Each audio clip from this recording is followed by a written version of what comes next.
Hey guys, welcome back to another video. We're going to be focusing on our ground force drifter again, but this time we're going to be focusing on how we can make this suspension work by tying it together to the steering wheel, because as you know, with these new beefier spindles, the mounting location is a bit different, and because we have the spindles rising and lowering due to our springs, we want to make sure that we don't have any binding in our tie rods, so that when we're drifting we don't bend a tie rod and we have the suspension working exactly the way we want it to. Diving straight into it, the main objective when doing this conversion is to go from one mounting location to two, so that we can have two different tie rods that they can move independently based on how the suspension will react, so that they are not dependent on each other.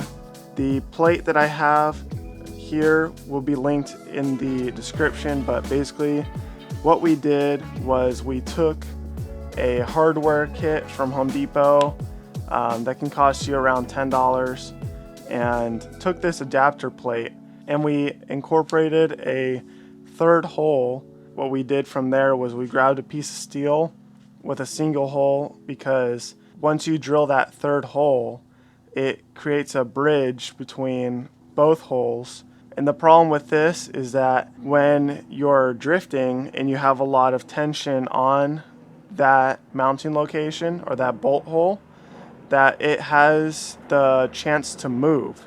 So by putting the block of steel in the middle of that with one single hole, it holds that plate in place so it won't shift back and forth. And it also creates a little bit more spacing between the stock steering shaft and where it comes in contact, that will keep it straight. So the straight edge on the new tie rod mounting plate will come in contact with the straight edge on our steering shaft to also keep it from swaying back and forth, so that when you're steering, that it doesn't rotate on you and then it messes everything up. From all the research I did, this seems to be the cheapest and simplest way to do it. I'm sure that over time there might be better ways to do it, but since this is kind of the first version of everything, that it might be able to withstand what we're trying to accomplish here. It doesn't seem like the strongest mounting bracket, but I think, over time we'll figure out ways to make it stronger or come up with a new design that will suit the needs that we have. It just seems like a little too flimsy for all the drifting that we're going to be doing. So we're hoping that this method will hold up, but when we go and test it, we'll really know if it can hold its own. In case of the event that it actually does work, I'm going to show you how I mock everything up and connect the tie rods that I got to the spindles and to our new mounting plate on the steering shaft. Show you what that looks like, so if you decide to do it for yourself and it ends up working out, you know the right things to do. So it's simple as that. I also thought about the possibility of buying a second one of these plates and just stacking the second plate to kind of like reinforce it, because it might be like on that edge of it's strong but not strong enough. Having that second plate might just make it strong enough for every scenario. It's exactly the same shape and design, so that it kind of will keep itself from bending and shifting and doing things we don't want it to. We want it to stay firm and strong the entire time. If you're going to do the two tie rod method like we are doing here, it's important to note that you should do the axle flip mod, because what that does is lowers the rear end of the go-kart, which, if you think about it, this is a small go-kart and it's not meant for a lot of heavy activity, which is one of the main reasons why we put the beefier spindles, is to kind of help with that. But when you put the rear end of the go-kart lower than the front, what you're doing is allowing all that weight to sit on the rear portion instead of the front portion, because when we modified this thing before, it was very front heavy by having the rear higher, and so I was always concerned about the front spindles and how the front was going to be able to hold up in terms of weight and stress. But when you have the front end higher and the rear end takes all the weight and stress and load, it makes the steering a little bit easier.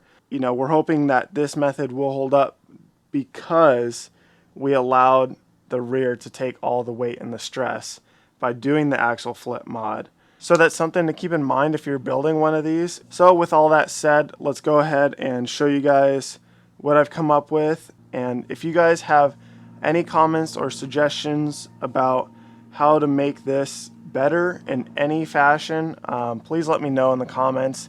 I'm always looking to improve upon the builds and make them better, and I don't want to recommend something that isn't going to work. So just note that this go-kart is in the testing phases. Hopefully in the next video that you guys will see of this go-kart, we should be testing it, so that should be coming out very soon. I'm excited because I've kind of been in a pinch trying to get this thing together because I am dying to drive it again, as well as some of the other projects. So we're trying to make all of it happen, and yeah, let's get into it.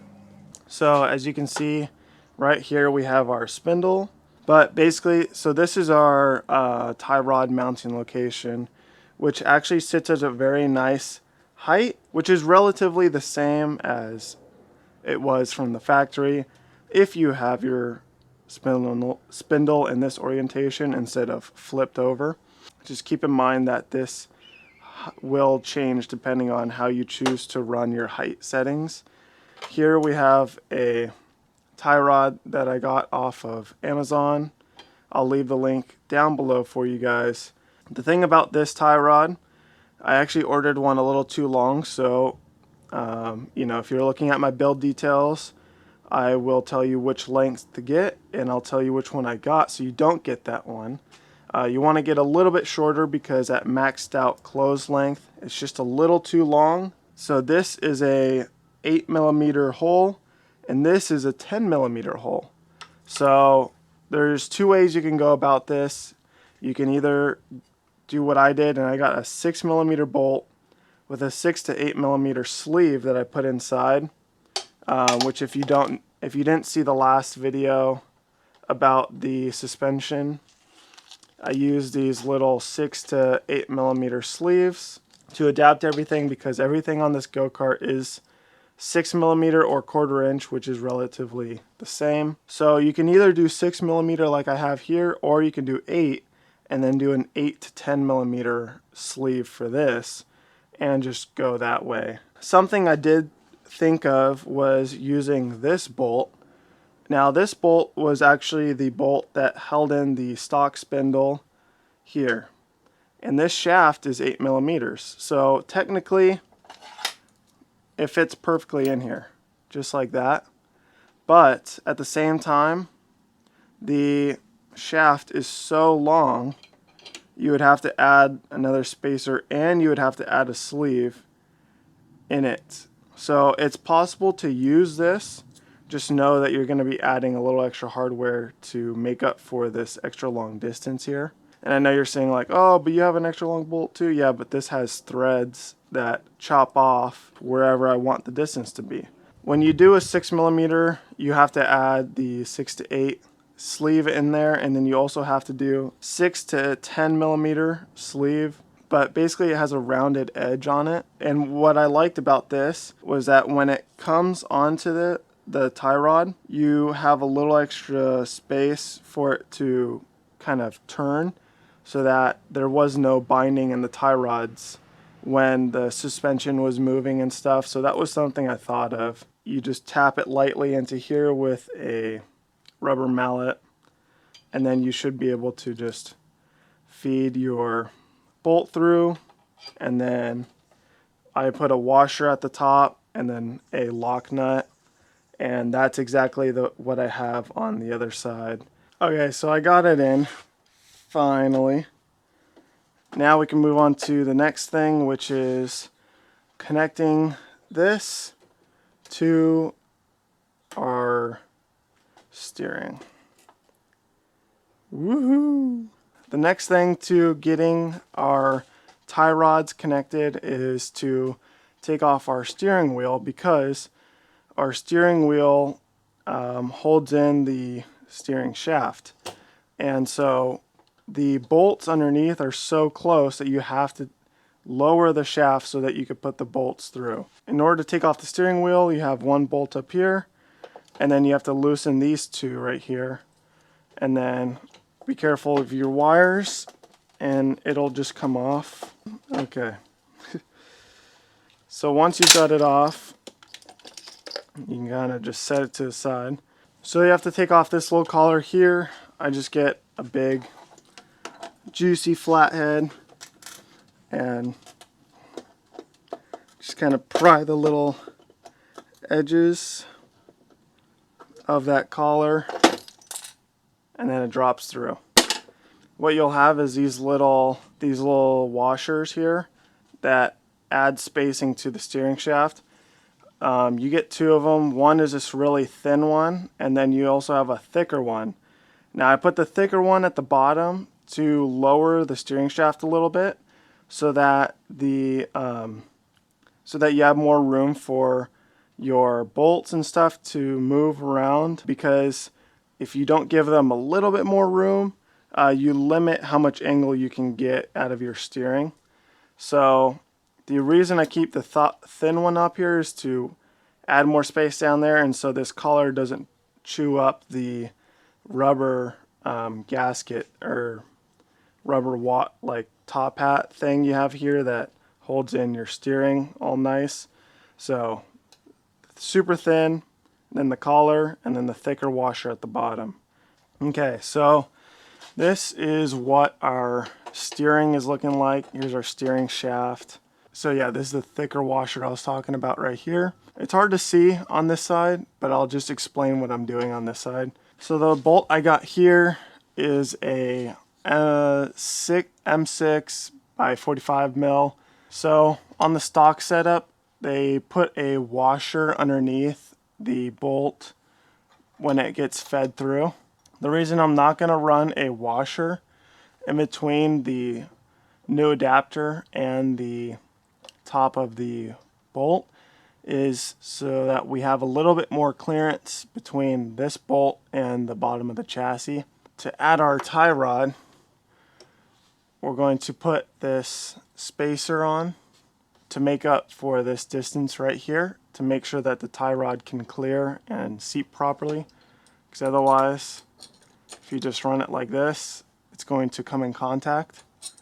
So run that spacer, and then you want to do another 6 to 8 millimeter sleeve. So you do the sleeve, and then you do the tie rod, and it just slips on like that. I like to run another small spacer underneath. The reason I do that is just to prevent the tie rod, when it's moving, to round out the nut that we have sitting down here. But yeah, once you've got everything in there, go ahead and tighten it.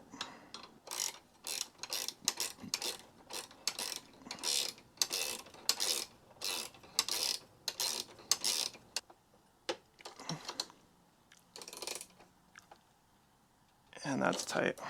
We've got our tie rod set up. Now that looks pretty cool. So now you just slide that back up, slide this back up, you put all your hardware in, steering wheel back on, should be good to go. There we go. Boop, boop, boop. Oh.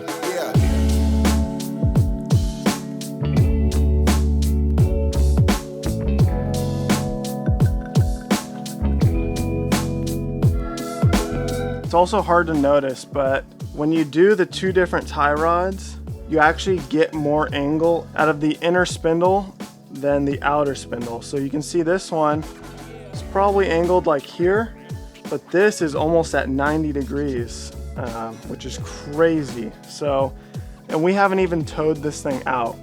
Right now, this is center, and the steering wheel is pointing in, so which means, and my tie rods are maxed out. So what I'm gonna have to do is on one of these sides, I'm going to take off the nut, cut the threads, and try to get it closer on both sides and see if we can get this thing to, instead of being in when we're moving forward, have it be towed out. So be sure when you guys get the tie rods for this that you get the one that's slightly shorter so that you can max them out and not have any issues. So guys, I actually wanted to really quick update you on what I did later today, which was add this piece of steel. I fabricated that and added it to the tie rod mechanism because I figured that the distance that the tie rod is mounted at is so far that it would really put a lot of stress on the bolt. It would really tear up this mount since there's so much leverage on that bolt when you're turning. So I figured add this and try to make it as stable as possible since we had the extra thread length. So I'm excited to see how it goes. I'm also thinking about using the smaller spacer that I have down here up here because it doesn't seem like we need as much space up there. All right, first time setting the Razor ground force drifter on the ground. I guess you could say I'm nervous. This thing just got heavier and heavier.